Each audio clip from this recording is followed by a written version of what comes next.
Bien, muy buenas noches, licenciado, compañeros. Somos el grupo Los Cracks y vamos a empezar con la entrevista.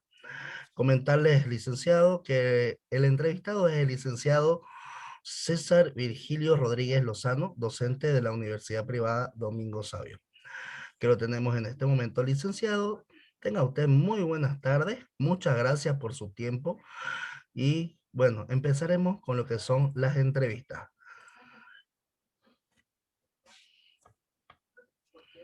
Bueno, muy buenas noches a todo el equipo Los Cracks y a todos ustedes que están viendo esta grabación. Angelita, empieza, por Buenas favor. noches, estimado licenciado. Comenzamos con la entrevista. La primera pregunta es, ¿cómo es el hombre como ser social para usted? Muchas gracias, querida Angelita.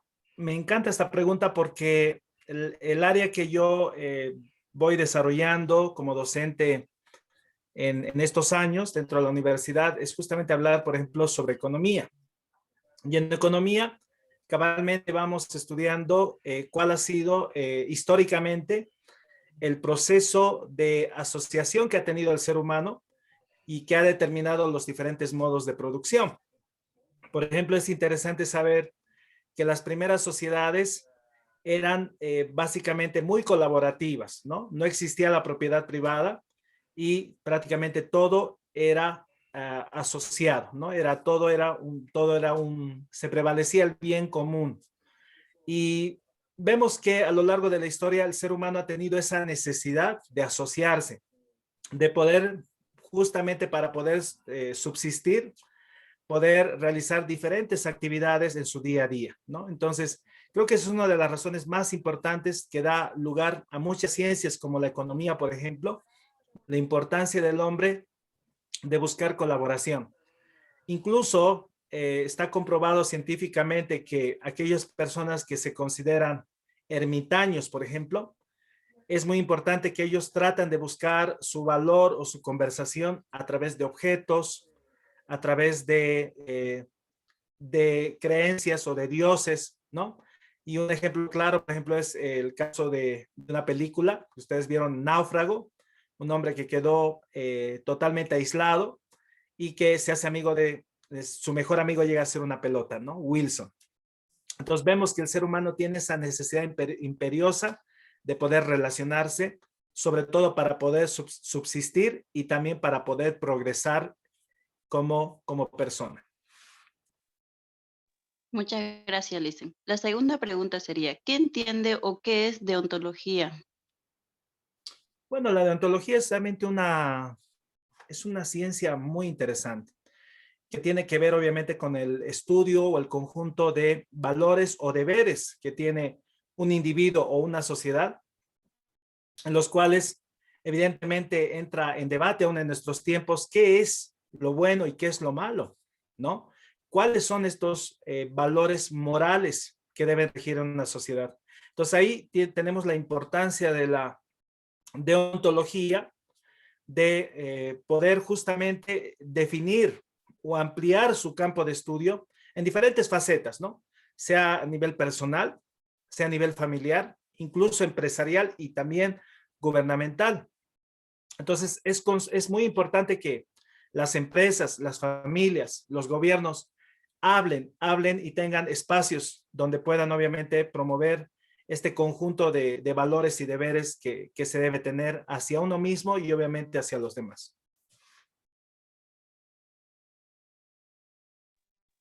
Gracias, Licen.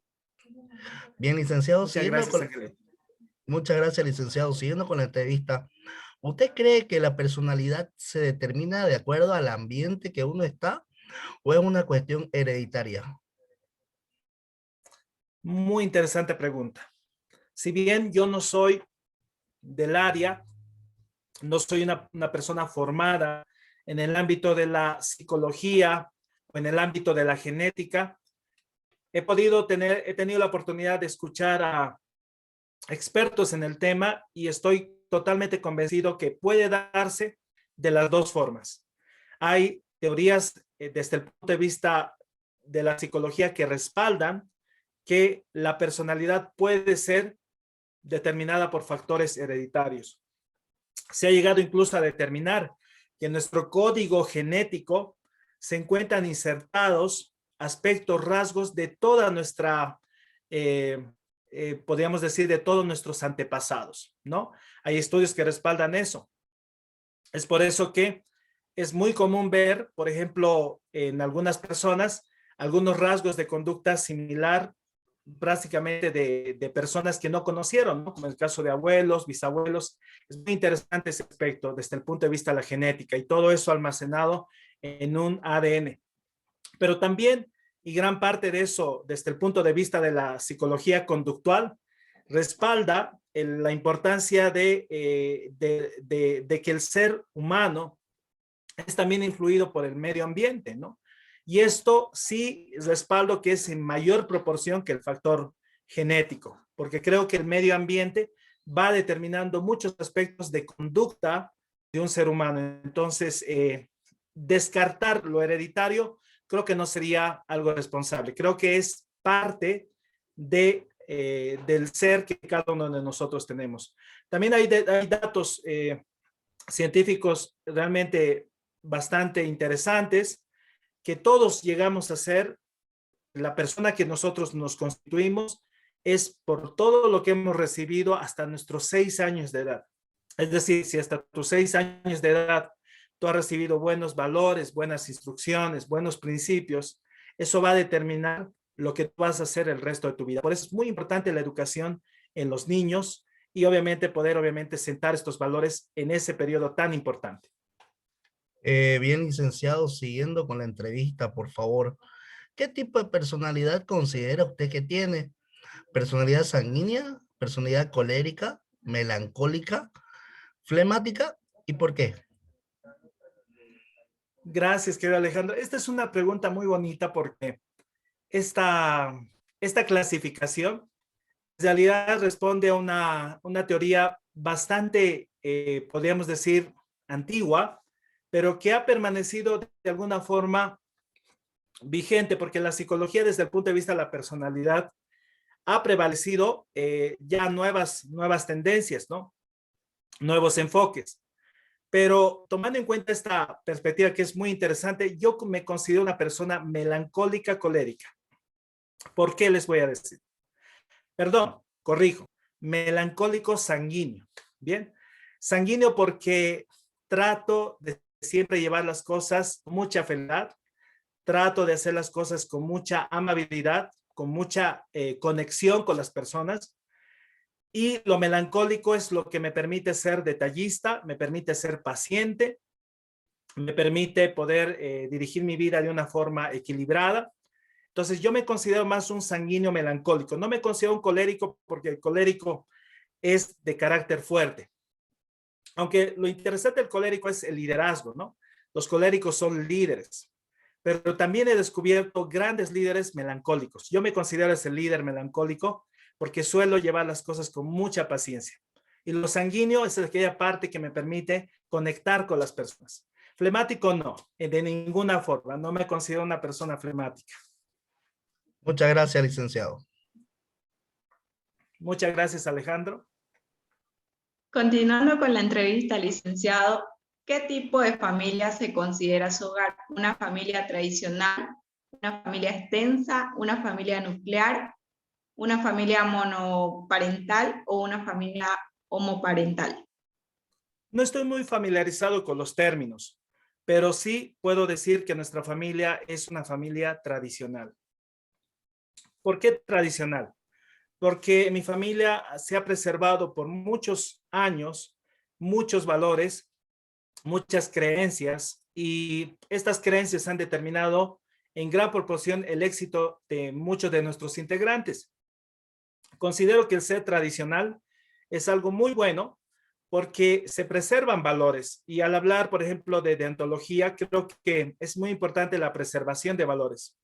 Cuando hablamos de conceptos de familia extensa, podemos caer en el riesgo de, ante la apertura de mente, entre comillas, poder caer en ciertos errores que pueden obviamente afectarnos seriamente, porque obviamente hay ideologías en este tiempo que pueden afectar negativamente a la familia.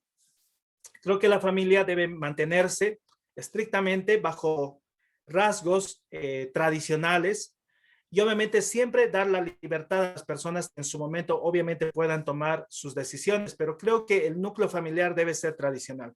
Creo que mi familia es tradicional.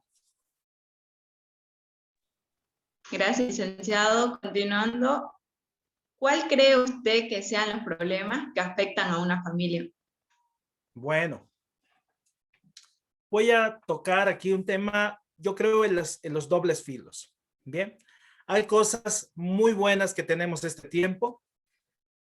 Creo que la era del conocimiento, ya estamos entrando incluso en una quinta revolución industrial.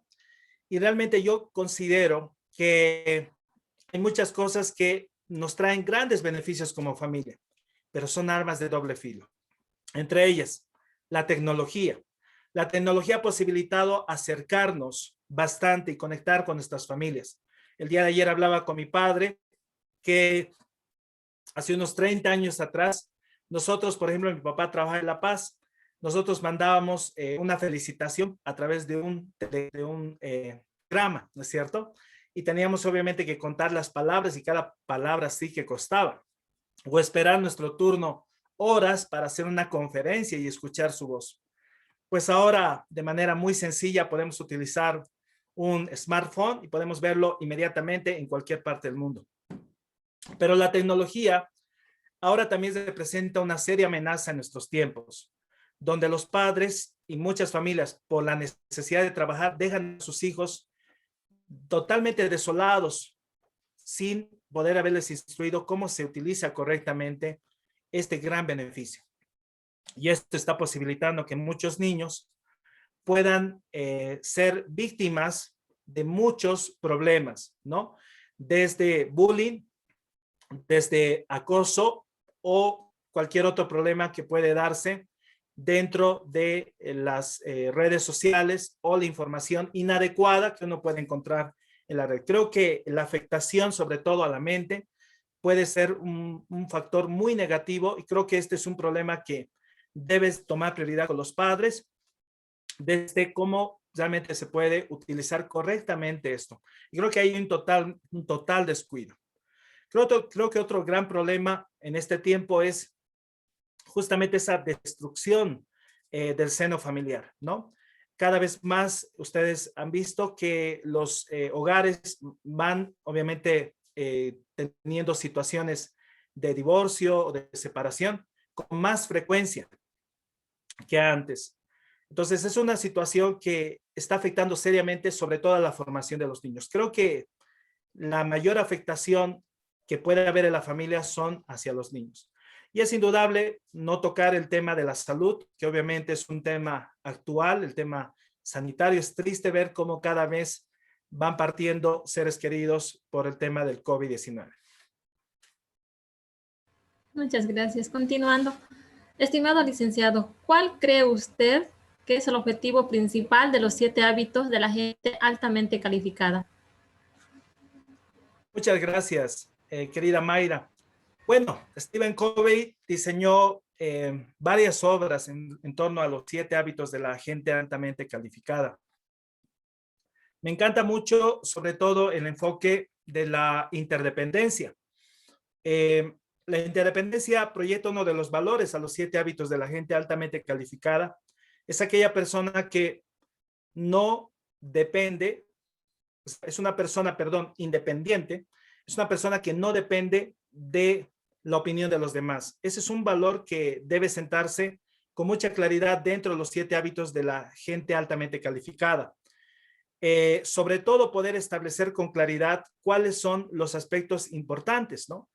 A veces nosotros andamos en el día a día y creo que ese es uno de los objetivos más importantes de los 7 hábitos, atendiendo lo urgente y descuidando lo importante, ¿no? Y a esto se proyecta el famoso cuadrante donde ves los 4 niveles, ¿no es cierto? Y el escenario ideal de atención, pues, es lo importante y lo urgente, ¿no? Pero la verdad, y siguiendo las estadísticas, creo que el 70 o 75% de las personas en una encuesta que se realizó a nivel nacional por una consultora, determinó que el 70% de las personas una encuesta realizada a universitarios y a colegiales, está muy afanado por atender lo urgente.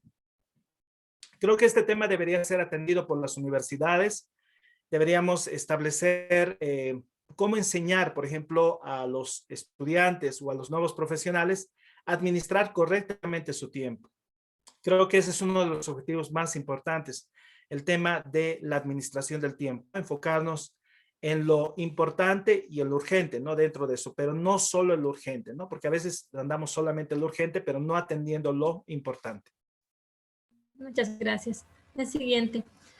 ¿Cuál cree usted o cómo cree usted que influye el liderazgo personal en la vida, en la familia y en el trabajo? ¿Cómo influye el liderazgo personal en la vida, familia y trabajo? Sí. Toda persona tiene que tener carácter, sea mujer o sea hombre. Y creo que el carácter es uno de los rasgos muy importantes dentro del liderazgo.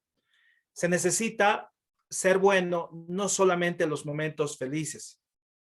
El liderazgo ha sido diseñado sobre todo para sacar lo mejor de nosotros en los momentos difíciles.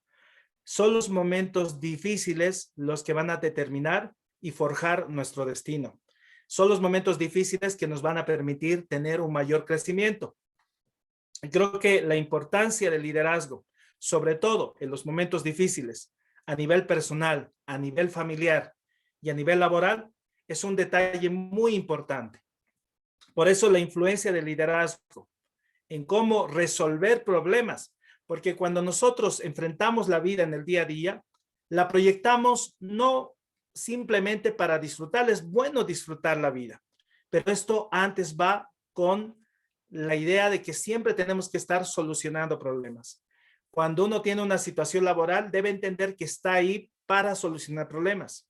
Entonces, los problemas van a ser una parte muy importante de nuestra vida y siempre hay que verlo con una óptica positiva, que nos va a permitir proyectar crecimiento, ¿no? Yo ligo bastante el liderazgo a ese aspecto. Otro aspecto en el tema del liderazgo, evidentemente, es la influencia. Una persona puede, obviamente, tal vez no cambiar el mundo entero, tal vez no puede cambiar una ciudad, pero sí puede cambiar y puede influir en el entorno inmediato que tiene. Su familia, su barrio, sus compañeros de curso, el módulo que le ha tocado. Siempre hay la posibilidad de impactar. Entonces, creo que el mensaje es ser líderes donde estemos. Muchas gracias, licenciado. Gracias, Mayra. Dando seguimiento con la entrevista, ¿qué entiende usted por derechos humanos? Derechos humanos. Bueno, cuando uno escucha hablar de derechos humanos, inmediatamente una de las entidades que va ligando bastante es la Organización de Naciones Unidas. En 1948 se celebró, ¿no? En todo caso, se estableció la Declaración Universal de los Derechos Humanos, que en todo caso es ese conjunto de derechos básicos, básicos y esenciales e importantes que tiene toda persona, como el derecho a vivir, como el derecho a poder tener una educación, poder tener acceso a salud. Son las prioridades que están todavía en la agenda. Es increíble pensar que todavía en el siglo XXI muchos seres humanos no gozan de estos beneficios. A ello va todavía países que están enfrentados por situaciones como guerras civiles o tal vez apropiación de grupos fundamentalistas. Todavía en el siglo XXI podemos encontrar, incluso en nuestro país, en Bolivia, situaciones de esclavismo. Entonces, toda esa situación tiene que manejarse, obviamente, siempre con una perspectiva de solución. Para ello hay 17 objetivos de desarrollo sostenible que todavía están vigentes. Hay una agenda que todos los países deben contribuir a través de sus programas y proyectos. Y esto habría que analizar en qué medida nuestro país pues ha ido alcanzando y ha ido contribuyendo a esos objetivos de desarrollo. Y es una tarea del actual gobierno de marcar y de obviamente alinearse a muchos de esos objetivos, no solamente por el sentido boliviano, sino obviamente siempre con una mirada global, ¿no? Una mirada mundial. Todos somos parte de una misma raza. Esa raza es la humanidad. Así que tenemos que todos trabajar juntos para salir adelante, como lo estamos haciendo con el tema del COVID-19. Y eso tal vez yo quisiera un poco, tal vez sin ánimo de desviarme el tema, pero es muy importante tomar conciencia sobre el tema de la vacunación este tiempo, ¿no? Creo que eso es muy importante, que todos nosotros podamos acceder a esos espacios, como ya lo está viviendo Europa, producto de la vacunación masiva que ha habido, ¿no? Muchas gracias, licenciado. Como última pregunta, ¿usted cree que en la actualidad existe la adaptación? En Bolivia y a nivel Latinoamérica ya no se habla mucho de socialismo versus capitalismo. Ahora el debate es democracia versus populismo. Hay una corriente muy fuerte en América Latina, sobre todo, de gobiernos populistas, gobiernos que tienen como discurso y decir, el pueblo tiene la razón, el pueblo es el sabio, pero muchas veces el pueblo, queridos, no tiene la razón. Es darle al pueblo todo, pero a costas de luego pagar las consecuencias todos. Y la situación de populismo está limitando los ámbitos de democracia. Estos populismos que llegan a ser totalitarios restan y no promueven espacios donde realmente la ciudadanía pueda participar, pueda presentarse, pueda postularse, presentar sus ideas. Somos parte de un régimen populista totalitario que busca desmembrar la democracia, que no respeta las minorías. Eso hay que verlo de frente y no es algo que es oculto, es algo totalmente abierto y ustedes, cada uno de ustedes que está viendo este video lo conocen. Entonces el debate es democracia versus populismo. Creo que el populismo le está haciendo mucho daño a la democracia. No está posibilitando que realmente todos puedan ser escuchados. ¿El actual gobierno es el gobierno solo de un porcentaje de la población o es un gobierno de todos? Esa pregunta debe usted responder y cada uno de ustedes sabe cuál es la respuesta. Muy amable, licenciado. Muchas gracias. Bien, licenciado, ha sido todo un éxito la entrevista. Agradecerle por su tiempo, por su forma de ser, licenciado. Y bueno, será para una próxima, licenciado César. Muchísimas gracias. Muchas gracias, Alejandro. Muchas gracias, Licen. Gracias, Mayra. Gracias, Muchas Dayana. gracias. Gracias, Angelita. Gracias, Daniela. Y muchas gracias a todos. Gracias, Espero que Licen. algunas cosas de las que compartí hayan de utilidad. Muchas gracias, licenciado. Felicidades al docente. Muchas gracias, Gracias. licenciado. Gracias. Gracias, licenciado. Hasta luego. Gracias, Lisa. Bien, licenciado. Licenciado Michel, esto ha sido toda la entrevista. La grabación. ¿Está grabando todavía?